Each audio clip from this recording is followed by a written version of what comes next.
أشهد أن لا إله إلا الله وحده لا شريك له وأشهد أن محمدا عبده ورسوله أما بعد فأعوذ بالله من الشيطان الرجيم بسم الله الرحمن الرحيم الحمد لله رب العالمين الرحمن الرحيم مالك يوم الدين إياك نعبد وإياك نستعين اهدنا الصراط المستقيم صراط الذين أنعمت عليهم غير المغضوب عليهم ولا الضالين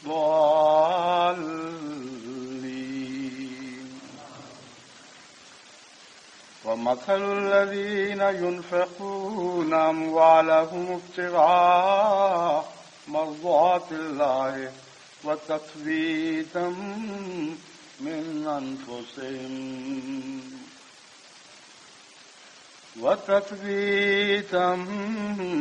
أنفسهم كمثل جنة بربوة أصابها وابل فآتت أكلها ضعفين فإن لم يصبها وابل فطل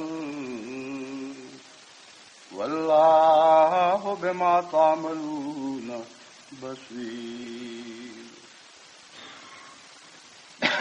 جماعت احمدیہ کا ایک مالی سال ختم ہوا اور جماعت اب اپنے دوسرے مالی سال میں داخل ہو چکی ہے.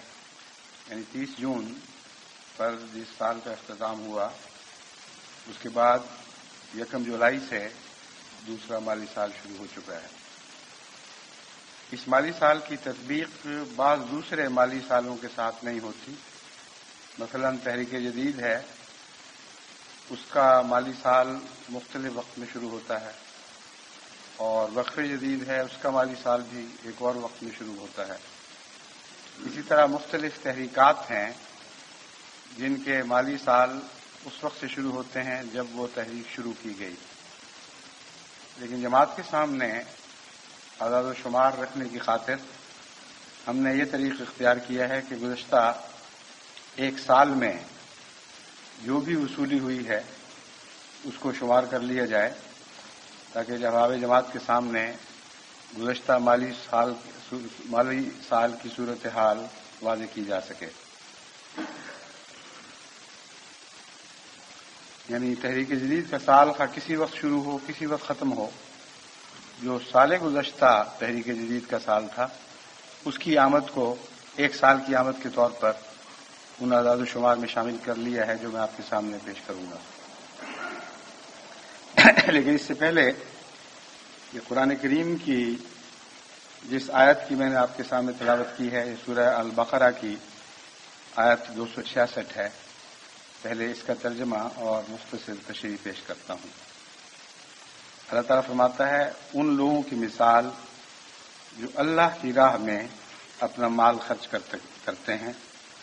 راہ کا لفظ تو محاورتاً بولا گیا ہے، لفظی ترجمہ اس کا یہ بنتا ہے ان لوگوں کی مثال جو اپنے اموال خرچ کرتے ہیں ابتغاء مرضات اللہ ہے، اللہ کی رضا چاہتے ہوئے، اور رضا نہیں بلکہ رضائیں چاہتے ہوئے، کثرت کے ساتھ خدا تعالیٰ کی رضا پر نظر رکھتے ہوئے اس کی حرص میں کہ شاید اس قربانی سے خدا کی رضا حاصل ہو جائے، چاہے اس قربانی سے خدا کی رضا حاصل ہو جائے. تو رضا کی تمنا میں وہ جب بھی توفیق ملتی ہے وہ مال خرچ کرتے چلے جاتے ہیں. وَتَثْبِيتًا مِّنْ أَنفُسِهِمْ، اور دوسرا مقصد اموال کے خرچ کا اپنے نفسوں کو مضبوط کرنا ہے. ثبات قدم آپ نے سنا ہوا ہے، بار بار استعمال بھی کرتے ہیں. دعاؤں میں بھی ثبات قدم کے ثبات کا لفظ آتا ہے. ثبات سے مراد ہے مضبوطی کے ساتھ قائم ہو جانا. تو ان کے نفس مضبوط ہو جاتے ہیں اور قائم ہو جاتے ہیں. اس غرض سے وہ خرچ کرتے ہیں. ان کی مثال ایسی جنت کی سی ہے، ایسے باغ کی سی ہے جو ایک پہاڑی پر ہو، ایک اونچی جگہ پر واقع ہو. اصابہا وابل، اور اسے موسلا دھار بارش پہنچے. اوکولہا آتت اوکولہا فآتت اوکولہا ضعفین. ایسی صورت میں ایسا باغ جو پہاڑی پر واقع ہو، اسے موسلا دھار بارش بھی پہنچے تو نقصان نہیں ہوتا بلکہ دگنا پھل دیتا ہے. فَإِن لَّمْ يُصِبْهَا وَابِلٌ فَطَلٌّ، اور اگر موسلا دھار بارش نصیب نہ ہو تو شبنم ہی اس کے کام آ جاتی ہے اور اسی سے وہ باغ لہلہانے لگتا ہے. واللہ بما تعملون بصیر، اور اللہ تعالیٰ اس چیز کو جو تم کرتے ہو بہت جانتا ہے. یہاں مومنوں کے خرچ کے لیے دو ہی مقاصد پیش فرمائے گئے ہیں، کوئی تیسرا مقصد بیان نہیں ہوا. اس کے علاوہ بعض دوسری آیات میں جو اسی تسلسل میں ملتی ہیں، ایسے مقاصد بھی پیش فرمائے گئے جو ان مقاصد کے علاوہ ہیں اور ان سب کو باطل قرار دیا گیا. ایسے مقاصد جن میں ریا، کسی کو خرچ کرنے کے بعد تکلیف پہنچانا، اس پر احسان جمانا، اور اسی طرح بعض دوسری آیات میں یہ مقصد بیان ہوا ہے کہ دے کر زیادہ لیں. یہ تمام وہ مقاصد ہیں جن کو باطل مقاصد کے طور پر قرآن کریم بیان فرماتا ہے. اور اس تسلسل میں جو آیات ملتی ہیں ان میں یہ فرمایا گیا ہے کہ ان کی مثال تو ایسی ہے جیسے چٹان، سخت چٹان پر تھوڑی سی مٹی والی جگہ پر کوئی سبزی اگائے. جب بارش زور سے پڑے تو وہ بہہ کر اس کی ساری مٹی اٹھ جاتی ہے اور سبزی سمیت اس کو بہا کے لے جاتی ہے. بس عارضی اور بےمانی ہے. اس کو ثبات کے مقابل پر رکھا ہے. ثبات اس چیز کو ہوتا ہے جس کو کوئی زلزلہ، کوئی ٹھوکر، کوئی طوفان اپنی جگہ سے اکھاڑ نہ سکے. تو جو دو مقاصد بیان ہوئے ہیں، ان مقاصد کو پیش نظر رکھ کر جو لوگ خرچ کرتے ہیں ان کو لازماً ثبات نصیب ہوتا ہے، اور ثبات کے نتیجے میں ان کی کھیتی لہلہاتی ہے اور دوہرا پھل لاتی ہے اور خزاں کی حالت میں بھی پھل دیتی ہے. ایسی حالت میں بھی جب خشک سالی ہو اس وقت بھی ایسی جگہوں کے لیے شبنم ہی کام آ جاتی ہے اگر بارش نہ ہو. کیونکہ ایسے بلند مقامات جہاں جس کے جیسا کہ نقشہ کھینچا گیا ہے، یہاں کی مٹی عموماً پانی کو اپنے اندر جذب رکھتی ہے اور موسلادھار بارش کا پانی آنن فانن اڑ نہیں جاتا جیسا کہ پتلی سطح کی مٹی سے اڑ جایا کرتا ہے. آج بارش ہوئی، کل وہ مٹی خشک دکھائی دیتی ہے جس کی سطح پتلی ہو یا ریتلی ہو. لیکن مضبوط اچھی مٹی ہو اور گاڑھی مٹی ہو اور اونچی جگہ پر واقع ہو، اس کو نہ زیادہ بارش سے نقصان نہ کم بارش سے نقصان. پہاڑ کی مثال ایک لفظ ربوہ رکھ کر بیچ میں ایک عظیم الشان مضمون بیان فرما دیا گیا. اس میں ایک تو یہ تصویر کھینچی گئی ہے کہ مومن کی جو قربانیاں ہیں وہ بلند مرتبہ رکھتی ہیں، اونچا مقام ہے ان کا. ان کی قربانیاں ایسی ہیں جیسے پہاڑی پر ایک باغ لگایا گیا ہو. اور دوسرے عام میدان کی اگر مثال ہوتی تو تیز بارش تو عام میدان کی فصلوں کو نقصان پہنچا دیا کرتی ہے. اچھی سے اچھی فصلیں بھی زیادہ بارش کے نتیجے میں تباہ ہو جایا کرتی ہیں. لیکن جو فصل پہاڑ پر واقع ہو، پہاڑ پانی کو بہا کر زائد پانی کو نیچے پھینک دیتا ہے اور بہتے پانی سے کبھی فصل کو نقصان نہیں ہوتا. چنانچہ جن پہاڑوں پہ چائے کی کاشت کی جاتی ہے وہ اسی وجہ سے پہاڑوں پر کاشت کی جاتی ہے کہ چائے کو بہتا ہوا پانی چاہیے. ذرا پانی کھڑا ہوا اور چائے کی فصل تباہ ہو گئی. لیکن بہتا پانی کتنی ہی بارش ہو اس کو کوئی نقصان نہیں پہنچاتا. تو قرآن کریم نے ایک لفظ ربر رکھ کر اس مضمون کو کیسی وسعت دے دی اور کیسی شان عطا کر دی. یعنی مومن کی قربانی کا بلند مرتبہ بیان فرما دیا اور پھر ثبات کے ساتھ اس مضمون کو جوڑ دیا، کیونکہ ثبات قدم میں ٹھوکر نہیں ہوتی، کوئی ابتلا کسی کو نقصان نہیں پہنچا سکتا. تو جس پانی کا ذکر فرمایا یہ ابتلائی حالت کا پانی ہے، یعنی درمیانی بارش کا ذکر ہی نہیں فرمایا. ایک انتہا ہے موسلا دھار بارش کی، دوسری انتہا ہے خشک سالی کی جہاں صرف شبنم گرتی ہے. ثبات قدم اس کو کہتے ہیں کہ جب خدا تعالیٰ کے فضل سے مثلا دولت کی ریل پیل ہو اور خدا نے رزق کی موسلا دھار بارش برسائی ہو، تب بھی مومن کا نیکیوں پر قدم مضبوط رہتا ہے اور کوئی ابتلا اس کے دین کو، اس کے ایمان کو، اس کے اخلاص کو نقصان نہیں پہنچا سکتا. اور جب غربت کی حالت ہو تو غربت کا رزق شبنم کی طرح ہے، لیکن اس کے باوجود مومن کے ایمان اور اخلاص کو وہ شبنم کی تقویت دے جاتی ہے. نہ غربت کا ابتلا اس کو نقصان پہنچاتا ہے، نہ کثرت اموال کا ابتلا اس کو نقصان پہنچاتا ہے. اور دونوں حالتوں میں وہ کھیتی کون سی ہے جو اگتی ہے؟ وہ خدا کی خاطر خرچ کرنے کی کھیتی ہے.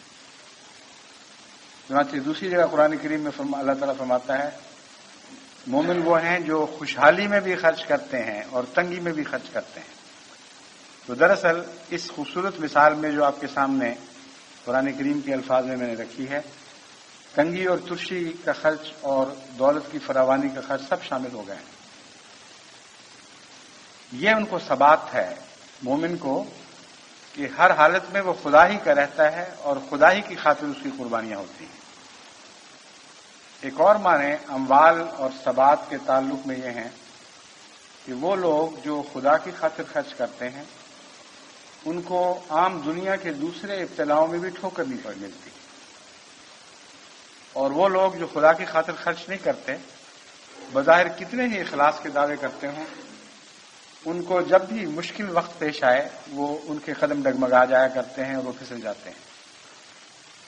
تو اگر کسی مومن نے اپنے ایمان کی حفاظت کرنی ہے اور اللہ تعالیٰ سے یہ التجا کرتا ہے کہ وہ ہر حال میں اسے ثابت قدم رکھے، تو اس کا نسخہ خدا تعالیٰ نے بیان فرما دیا ہے کہ تم خدا کی خاطر خرچ کرو تو تمہیں ثبات قدم نصیب ہوگا.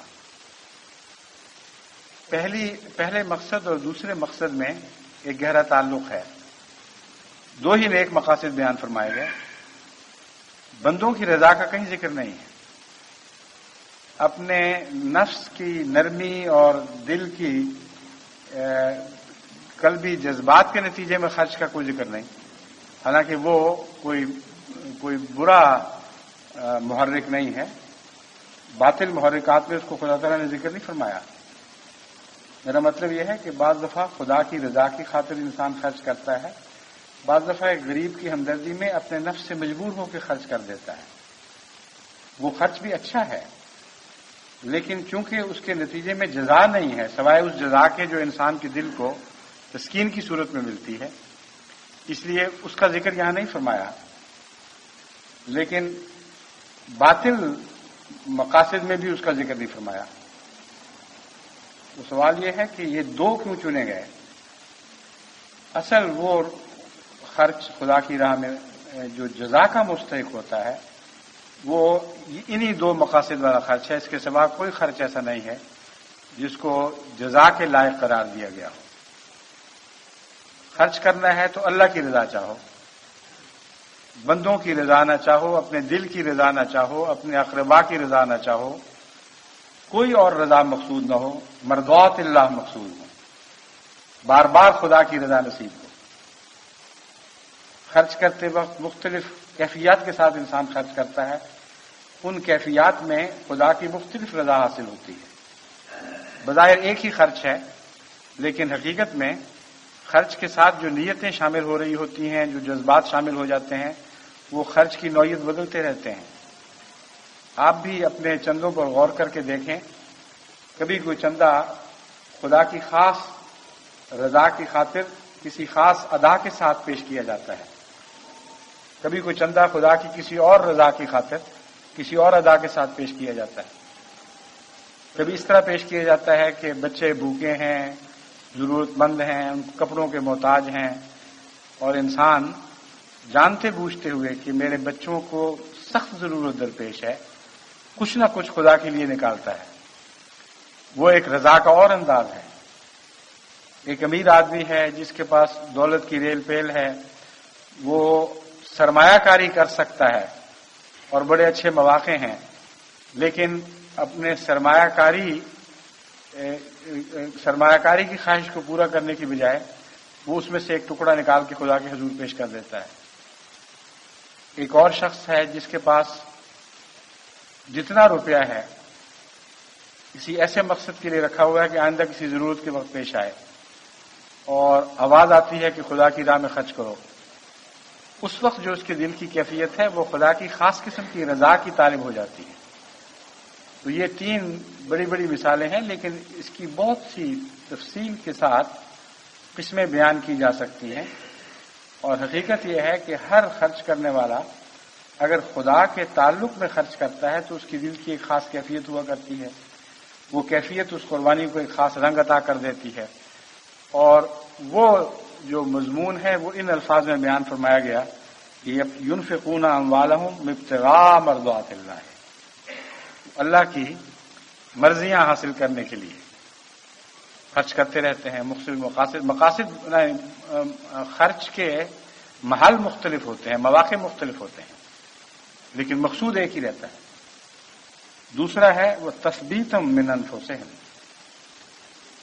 اپنے نفس کو سنبھالنے اور مضبوط کرنے کے لیے، جس کا مطلب یہ ہے کہ وہ لوگ جو خدا کی خاطر چندے دیتے ہیں ان کے پیش نظر یہ بات بھی ہوتی ہے کہ ہماری مالی قربانیوں کے نتیجے میں ہمیں ثبات قدم نصیب ہو، ہم خدا کے مستقل ہوئے رہیں، غیر ہمیں خدا سے چھین کر نہ لے جا سکے۔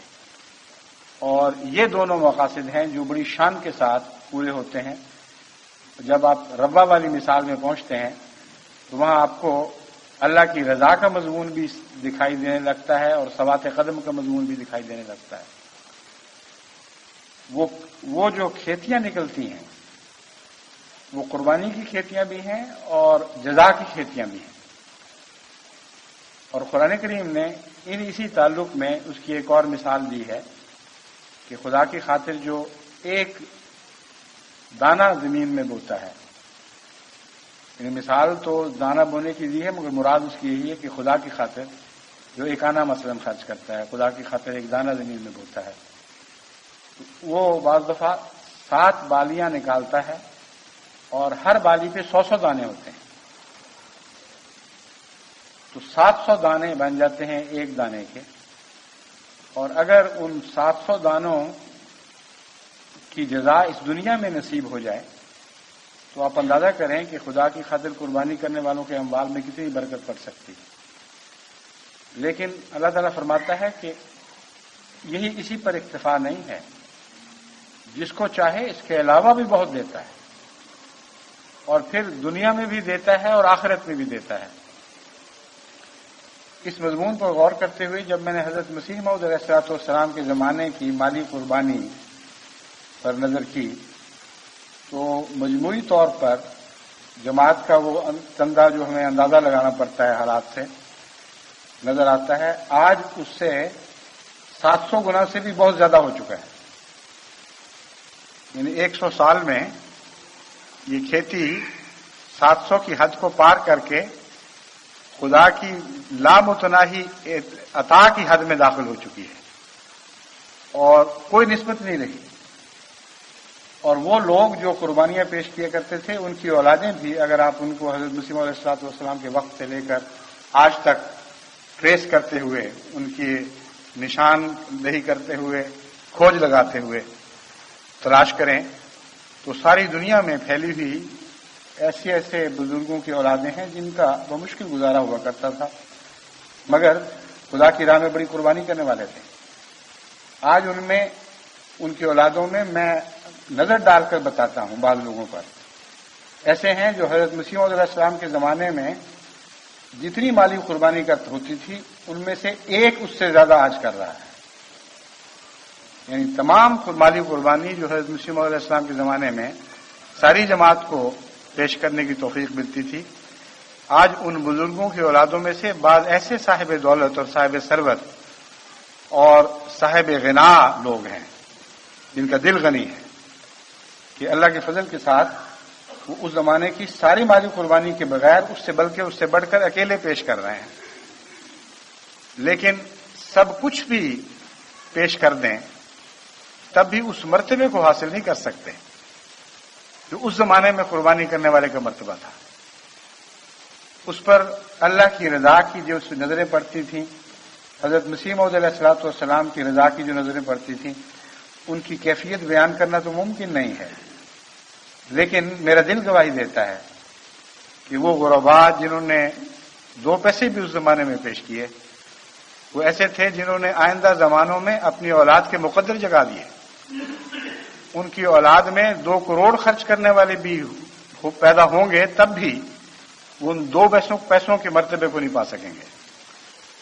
تو یہ وہ سلسلہ ہے خدا کی قبولیت کا، وہ دانہ جس کو پھل لگا تھا اس کا اپنا ایک مقام ہے، اس پر آپ نظر رکھا کریں۔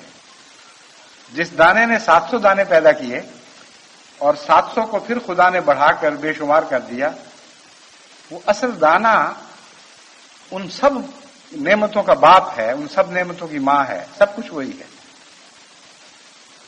وہ کثرت کے ساتھ پیدا ہونے والے دانے اپنے اس دانے کا تو مقابلہ نہیں کر سکتے جس کا فیض پا کر وہ بڑھے اور پھولے اور پھلے۔ اس لیے مالی قربانی کرنے والے جو آج ان اعداد و شمار کو سنیں گے، جب دل ان کا حمد سے بھرے گا، تو ان بزرگوں کو دعاؤں میں یاد رکھیں جن کی قربانیوں نے یہ پھل لگائے، ان کی اموال میں بھی برکت پڑی اور ان کی قربانیوں میں بھی برکت پڑی، اور بحیثیت مجموعی جماعت احمدیہ کے اموال میں ایسی برکت پڑی ہے کہ آدمی حیران اور ششدر رہ جاتا ہے کہ 100 سال کے عرصے میں اتنی عظیم قربانی کرنے والی جماعت کیسے پیدا ہوگی۔ اب اس تمہید کے بعد میں آپ کے سامنے اعداد و شمار کی صورت میں حتی المقدور اختصار کے ساتھ جماعت احمدیہ کی گزشتہ سال کی مالی قربانی کا نقشہ رکھتا ہوں۔